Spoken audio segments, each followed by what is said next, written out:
ಏನಪ್ಪ ಕಾರಣ? ಕರದಲ್ಲಿದ್ದುಕೊಂಡು ಬಹಳ ಕೇಳಿಸಿಕೊಂಡೆ ತಾಯಿ. ಈಗ ಮುಗಿತದೆ ತಿಳಿದುಕೊಂಡದೇ ಬಂತು, ಮುಗಿಯುವಂತಹ ಸಮಯ ಬರಲಿಲ್ಲ. ಸದ್ಯಕ್ಕೆ ಮುಗಿಯುವುದಿಲ್ಲ. ಹೌದಾ? ಮುಗಿಸುವುದಕ್ಕಾಗಿಯೇ ಬಂದವ ನಾನು.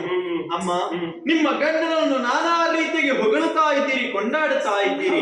ಧನುಜರೆಲ್ಲರನ್ನು ಹಾಗೆ ಕೊಂದಿದ್ದಾರೆ, ಹೀಗೆ ಕೊಂದಿದ್ದಾರೆ ಎಂಬುದಾಗಿ ಗಂಡನನ್ನು ಹೊಗಳುವುದು ಏನು ತಪ್ಪಲ್ಲ. ಆದ್ರೆ ಅವರಿಗೆ ಪೂರಕವಾಗಿ ಯಾರಿದ್ರು ಅವರನ್ನು ನೀವು ಸ್ವಲ್ಪ ಯೋಚನೆ ಮಾಡಬೇಕಿತ್ತು.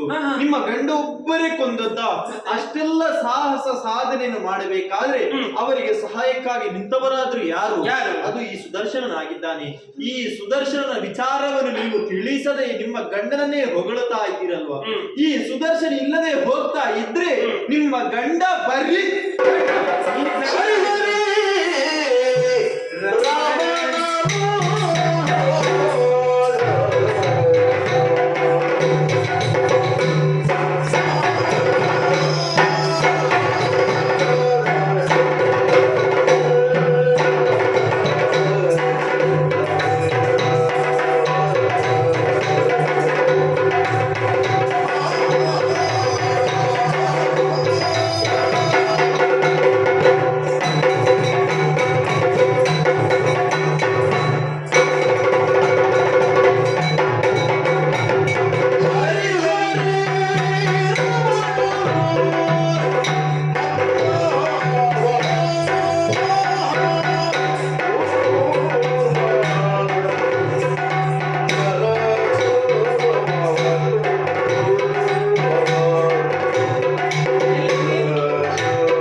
ಮಗನೇ.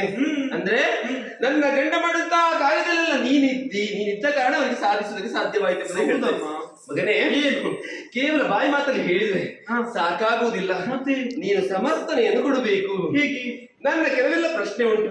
ಪ್ರಶ್ನೆ? ಹೌದು. ಯಾವ್ದಮ್ಮ? ಅಂದ್ರೆ ಪ್ರಶ್ನೆ ಒಂದೊಂದೇ ಪ್ರಶ್ನೆ ಕೇಳ್ತೀನಿ ಅಲ್ಲಿ. ಆ ಪ್ರಶ್ನೆಗೆ ಸರಿಯಾದಂತಹ ಉತ್ತರ ನೀನು ಕೊಟ್ಟೆಂತಾದ್ರೆ ನೀನು ಮಾಡಿದ ಕಾರ್ಯ ಹೌದು ಅಂತ ನಾನು ಒಪ್ಪಿಕೊಳ್ತೇನೆ, ಇಲ್ಲದ್ರೆ ಒಪ್ಪಿಕೊಳ್ಳೋದಕ್ಕೆ ಸಾಧ್ಯವಾಗುವುದಿಲ್ಲ. ಸುದರ್ಶನ, ಏನಮ್ಮ? ಈ ಹಿಂದೆ ರಕ್ಕಸನ್ನು ಕೊಲ್ಲುವುದಕ್ಕೆ ನನ್ನ ಸ್ವಾಮಿ ಬೇರೆ ಬೇರೆ ಬೇರೆ ಬೇರೆ ಬೇರೆ ಬೇರೆ ಬೇರೆ ಬೇರೆ ರೂಪವನ್ನು ತಾಳಿ ದುಷ್ಟನನ್ನು ವಧಿಸಿದ್ದಾರೆ. ಹೌದು. ಹೀಗಿರುವಾಗ ಒಂದನೇ ಪ್ರಶ್ನೆ ಕಿವಿ ಕೊಟ್ಟು ಆಲಿಸು. ಏನಮ್ಮ? ನೋಡು, ಈ ಹಿಂದೆ ಇದು ತಮಾಸನ್ನು ವಧಿಸೋಕೆ ಬೇಕಾಗಿ ನನ್ನ ಸ್ವಾಮಿ ಮತ್ಸ್ಯಾವತಾರವನ್ನು ತಳೆದಿದ್ದಾರೆ. ಆವಾಗ ನೀನು ಎಲ್ಲಿದ್ದಿ? ಅಷ್ಟೇ ಅಲ್ಲ, ಮತ್ತೆ ಮಂಗಲ ಪರ್ವತವನ್ನು ಎತ್ತುವುದಕ್ಕೆ ನನ್ನ ಪತಿದೇವರು ಕೂರ್ಮಾವತಾರವನ್ನು ತಳೆದಿದ್ದಾರೆ. ಆವಾಗ ನೀನು ಎಲ್ಲಿದ್ದಿ? ಹಿರಣ್ಯಾಕ್ಷನ್ನು ವಧಿಸುವುದಕ್ಕೆ ನನ್ನ ಗಂಡ ವರಾಹ ರೂಪವನ್ನು ತಾಳಿದ್ದಾರೆ. ಆವಾಗ ನೀನು ಎಲ್ಲಿದ್ದಿ? ಆಮೇಲೆ ಪ್ರಹ್ಲಾದ